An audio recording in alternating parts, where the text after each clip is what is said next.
গাজীপুরে কলেজ ছাত্র আশিকের হত্যাকারীদের গ্রেপ্তার করেছে সদর থানা পুলিশ। গাজীপুরের চাঞ্চল্যকর কলেজ ছাত্রকে ছুরিকাঘাতে খুনসহ ডাকাতির ঘটনায় রহস্য উদ্ঘাটন ও মূল আসামি সহ গ্রেপ্তার হয়েছেন দুজন। গত ৪ মে আনুমানিক ১২টা ৩০ মিনিটে ৩ সড়ক ধান ও কৃষি গবেষণা নামক মাটির রাস্তায় আলামিন ওরফে আশিক সহ ৩ জন ঘুরতে যায়। আমাদের সহকর্মী এম এ আজিজ জানান, এ সময় ভুট্টা ক্ষেতের ছবি তুলে তারা ৩ জন হঠাৎ ৫ জন বখাটে এসে তাদেরকে আটকায়। এই সময় ৩ জনের সাথে থাকা ৩টি মোবাইল ও ডিএসএলআর ক্যামেরা ছিনিয়ে নিতে চায়। এক পর্যায়ে হাতাহাতি হয়। পরে ক্যামেরা ও মোবাইল না নিতে পারায় আলামিন ওরফে আশিককে ধারালো ছুরি দিয়ে আঘাত করে তার বুকে। আশিকের সঙ্গে ভাই ও ভাগ্নে চিৎকার করলে তারা পালিয়ে যায়। এই সময় আশপাশের লোকজনের সাহায্যে আশিককে গাজীপুর সদর হাসপাতালে পাঠানো হয়। সে সময় সদর হাসপাতালের কর্মরত চিকিৎসক প্রাথমিক চিকিৎসা না দিয়ে প্রায় ১ ঘন্টা তালবাহানা করে। পরে তাকে মৃত ঘোষণা করা হয়। আমরা আমার সে খালাতো ভাই, আমি তার খালাতো ভাই। আমি এনএসআই আমি কাস্টম অফিসারে পরীক্ষা দেওয়ার জন্য ঢাকায় আসি বৃহস্পতিবার। আসার পর আমি শুক্রবার পরীক্ষা দেই কর্মীটোলায়। সেখান থেকে আসার সময় আমার খালাতো ভাই আমাকে জোরপূর্বক রাখে যে আমরা ঘুরতে যাব কৃষি গবেষণায়, সেখানে কিছু ছবি তুলব, তারপরে তুমি শনিবারে বাসায় চলে যাবা। তো সেই আশাবাদে আমি আমার বন্ধু তার বাসার থেকে আসার পর কিছু দূর আসার পর একটা গাছ বাড়ি আছে, সেখানে কিছু ছবি তুলি। ছবি তোলার পর আমরা ওই আগ গবেষণার দিক দিয়ে আনসার সদস্যকে বলে পারমিশন নিয়ে ভিতরে যাই। ভিতরে যাওয়ার পর একটা আম গাছ তোলা আছে, আম গাছ আছে, সেখানে আমরা কিছুক্ষণ রেস্ট নেই। গরম লাগছিল, হেঁটে গেছিলাম, সেখানে রেস্ট নেই। নেওয়ার পর আমরা কিছু ছবি তুলি, সবাইরে কিছু ছবি তুলি। ছবি তোলার সাথে সাথে 4টা ছেলে আসতেছিল, 4 জন। আসার পর তারা এসে আমরা তাদেরকে দেখি ক্যামেরা ব্যাগের মধ্যে রাখার পর আমরা চলে আসতে পারি। পরে ওরা আমাদের আটকার পর বলে, তোরা যে এখানে ঢুকছোস পারমিশন কে দিছে? পরে আমরা আনসার সদস্যকে বলি যে আমরা এখানে আসছি, আনসার সদস্যকে বলে আসছি, ঘুরতে আসছি। পরে ওরা বলে যে বাসায় কই, তোরা এখানে কেন আসছিস? পরে আমার খালাতো ভাই ও এখানকার ছিল, সে বলছে যে জায়গা কোথায় থাকে না থাকে। ওরা এগুলো বলার পর আমরা কিছু জায়গা আসার পর আমার খালাতো ভাই পকেট থেকে ফোনটা তার বাইর করে দেখে আবার পকেটে রাখে। ওইটা দেখে ওরা পিছন থেকে আবার দৌড়ে আসার পর বলে যে তোরা ফোন দিছিসকে? আমার সামনে একজন দাঁড়ায়, আমার খালাতো ভাইয়ের সামনে আরেকজন দাঁড়ায়, তার পিছনে ছিল 3 জন, এরা পিছনে ছিল। পরে আমার পকেট থেকে একটা বাটন ফোন তারা কেড়ে নেওয়ার পর তখন আমার বন্ধুর আর একে মারার জন্য 2টা ছেলে করে। পরে আমি তাদেরকে একটু বলি, অনুরোধ করি যে ভাই প্লিজ মাইরো না, আমরা ঘুরতে আসছি, আমরা চলে যাব, ঠিক আছে? পরে হঠাৎ করে ধাপ করে শব্দ উঠলো। পরে দেখি যে আমার খালাতো ভাইয়ের বুকের মধ্যে একটা ছেলে ডান হাত দিয়ে বুকের বাম দিকে ছুরি আঘাত করে। পরে আমাদের খালাতো ভাই চিল্লায় ওঠে। পরে আমি আমার খালাতো ভাইকে কাটা স্থানে জড়াই ধরার পর ও আমার খালাতো ভাই বলে ওর ছোটো ভাইকে যে আতিক ভাই সবাই দৌড়া। পরে কিছু দূর জায়গা দৌড়ার পর দেখি যে আনসার সদস্য আবার 2 জন লোক বাইকওয়ালা ছিল। পরে তাদেরকে অনুরোধ করে পরে আমরা কিছু দূর জায়গা আগায় দেওয়ার পরে 2টা রিক্সায় আমাদের তুলে দেয়। পরে আমরা জয়দেবপুর সদর হসপিটালে আমরা ওকে জরুরি বিভাগে নিয়ে যাওয়ার পর টিকিট কাউন্টার, আমি এখানকার নতুন, আমি কিছু জানি না। পরে টিকিট কাউন্টারে গেলাম।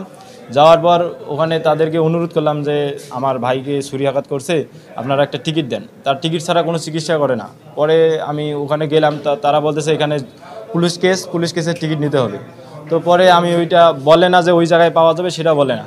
পরে আমি আবার জরুরি বিভাগে আসার পর বলি যে স্যার প্লিজ একটু চিকিৎসা করেন, এটা একটু রক্তটা বন্ধ করেন, আমরা আনছি। পরে ও ছোটো ভাইকে আমি টাকা দিয়ে পরে এক জায়গা থেকে ওইটা পুলিশ কেসের টিকিট নিয়ে আসার পর আরেকজন আসলো। আসার পর নাম ঠিকানা এরকম করে প্রায় 10-15 মিনিট ওখানে শোয়া ছিল কোনো চিকিৎসা ছাড়াই।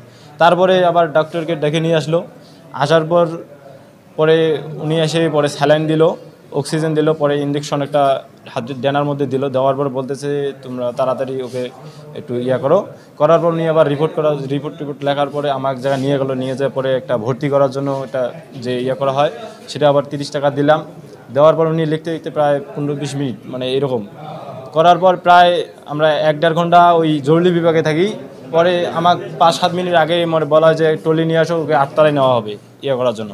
পরে ট্রলি খোঁজাখুঁজি প্রায় 8-10 মিনিট পরে আমি 8তলা পর্যন্ত উঠতেছিলাম যে ওখানে নাকি। পরে গিয়ে দেখি আমার ভাই হঠাৎ হিসকি করা শুরু করছে। জি, এখানে প্রায় 1-1.5 ঘন্টা সময় দিয়েছে। ওরা যদি একটু সাহায্য হতো, আমি প্রায় ডাক্তার পা পর্যন্ত ধরছি যে আমি এখানকার নতুন, আমি কিছু চিনি না, আমি গ্রাম থেকে আসছি, আপনারা প্লিজ একটু বাঁচান। কিন্তু ওনারা এইগুলা করে নাই, ওরা যাদের মতো তারা ওই রকম করে আছে। ওরা ডাক্তারের নাম কি আপনি জানতে পেরেছেন বা জেনেছেন? জি না, উনি মহিলা ছিল আর কি, মহিলা ছিল শুধু। ছুরির আঘাত করার আগে কি তারা কোনো টাকা পয়সা দাবি করছে? না না না, ওরা কোনো টাকা পয়সা দাবি করে নাই। কিন্তু ছুরি মারার পর এই আমার খালাতো ভাইয়ের মানে যাকে ছুরি মারছে তার পিছন মানে ব্যাগ ছিল, ওখানে ক্যামেরা ছিল। পরে ক্যামেরাটা নেওয়ার জন্য করছিল, পরে দুই হাত দিয়ে ধরছিল। পরে মানে যদি আবার এবং ভাবছে যে যদি আবার কাউকে ছুরি আঘাত করে, ধরছিল। পরে মোটা করে একটা ছেলে ওকে আবার ধাক্কা দিয়ে ফালাই দিয়েছিল। পরে যখন আমার ওই খালাতো ভাইটা বলে যে দৌড়া, পরে সবাই দৌড়ে আসে।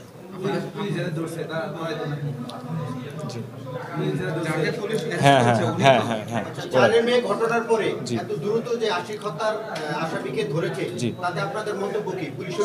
মন্তব্য মানে আমরা অনেক খুশি যে খুব দ্রুত স্যাররা অনেক কষ্ট করে করছে, কারণ আমরা শুধু তাদের গায়ের রং মানে এতটা পরিচিত ছিল না যে আমরা করছিলাম।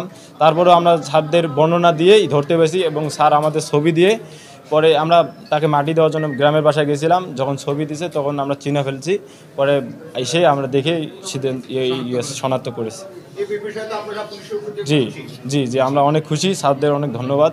স্যাররা অনেক কষ্ট করেছে, রাত্রে দিনে কাজ করছে, এই জন্য আমরা অনেক খুশি। পরে হাসপাতালে নেওয়ার পরে সে মারা যায়।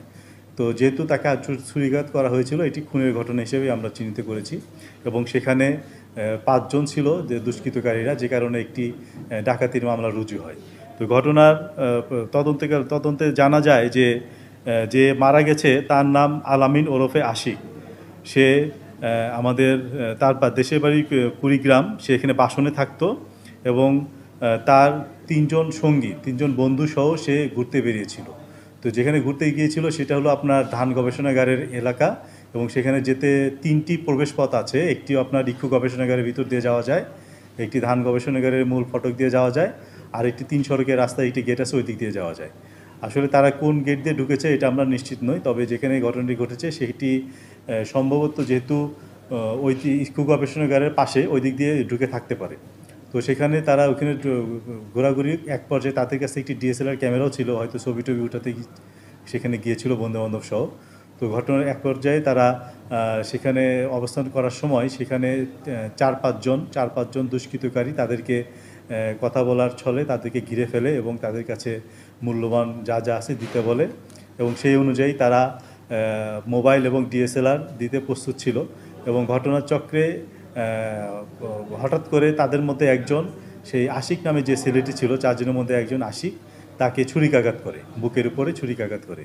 তো ছুরিকাঘাত করার পরে সে গুরুতর আহত হয়ে যায়, এবং ছুরিকাঘাত করার পরপরই যে অন্য যারা ছিল তারা সেখান থেকে সটকে পালিয়ে যায়। এবং সেখানে ঘটনা ঘটার পরপরই আমরা পুলিশকে খবর দিলে পুলিশ সেখানে যায়, গিয়ে আহতকে উদ্ধার করে হাসপাতালে পাঠানোর ব্যবস্থা করে, এবং অন্য যে ভিকটিম ছিল তাদের প্রাথমিক চিকিৎসার ব্যবস্থা করে।